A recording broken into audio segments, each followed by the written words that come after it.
ইন্নালহামদুলিল্লাহি নাহমাদুহু ওয়া নুসাল্লি আলা রাসূলিহিল কারীম আম্মা বা'দ ফাআউযু বিল্লাহি মিনাশ শাইতানির রাজীম বিসমিল্লাহির রহমানির রহিম। আমরা সত্য ঘটনা অবলম্বনে বাস্তব মানুষের জীবনে দোয়া কবুলের গল্পগুলো আপনাদের সঙ্গে শেয়ার করে থাকি। আপনিও চাইলে আপনার বাস্তব জীবনের দোয়া কবুলের গল্পটা আমাদের সঙ্গে শেয়ার করতে পারেন, আমাদের চ্যানেলে প্রচার করা হবে। দোয়া কবুলের গল্প পাঠানোর জন্য আমাদের ইমেল আইডি ব্যবহার করবেন। আমাদের ইমেল আইডি হলো khalidhasan6695@gmail.com। এটা আমরা স্ক্রিনের নিচে এবং ডেসক্রিপশনেও লিখে দিচ্ছি।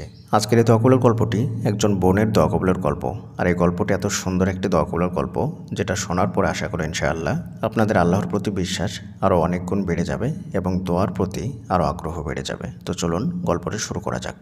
কয়েক মাস আগে ইনবক্সে একজন বোন সুইসাইডের মাসালা জিজ্ঞেস করেছিলেন। প্রতিকূল পরিবেশে একদম নিরুপায় হয়ে সুইসাইড করলেও জাহান্নামে যেতে হবে কিনা এই বিষয়ে তিনি জিজ্ঞেস করেছিলেন। পরে আলাপ করে জেনেছিলাম ওনার বিয়ের বয়স পেরিয়ে গিয়েছিল বহুদিন আগেই। অনেকবার পাত্রপক্ষের সামনে গিয়েছিলেন, কিন্তু প্রথমবার দেখার পরে সবাই পিছিয়ে গিয়েছিল।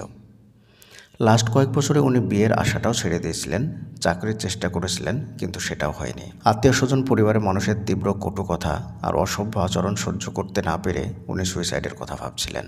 এমন একটা অবস্থায় ওনাকে বুঝিয়ে সুঝিয়ে 2 মাস সময় নিয়েছিলাম। বলেছিলাম শেষবারের মতো একটা কাজ করেন।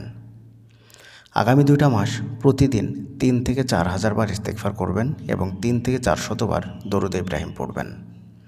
এরপরে না হয় সুইসাইড করিয়েন। এর পরের ঘটনা বিশ্বাস করা কঠিন হবে অনেকের জন্যে। 1.5 মাসের মধ্যেই একদিনই ভাই ওনাকে বিয়ের প্রস্তাব দেন। বিয়েটাও হয়ে যায়।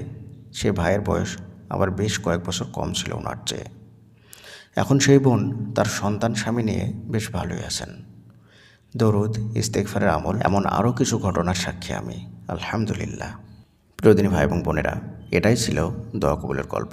একবার আপনি চিন্তা করতে পেরেছেন, যে মেয়েটা সুইসাইড করতে চাইছিল সেই মানুষটা কিনা মাত্র 2 মাস ইস্তেগফার এবং দরুদ শরীফের আমল করার পরে তার পুরো জীবনটাই পরিবর্তন হয়ে গেল।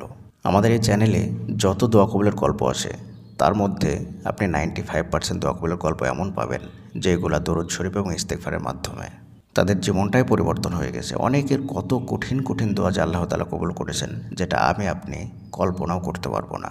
একটা মানুষ তখনই নিজেকে শেষ করে দিতে চায় যখন আর দুনিয়াতে বেঁচে থাকার শেষ আশাটুকু তার কাছে থাকে না। কিন্তু সেই মানুষটাকে আল্লাহ তাআলা আশার আলো দেখান, সেই মানুষটাকে আল্লাহ তাআলা পথ দেখান।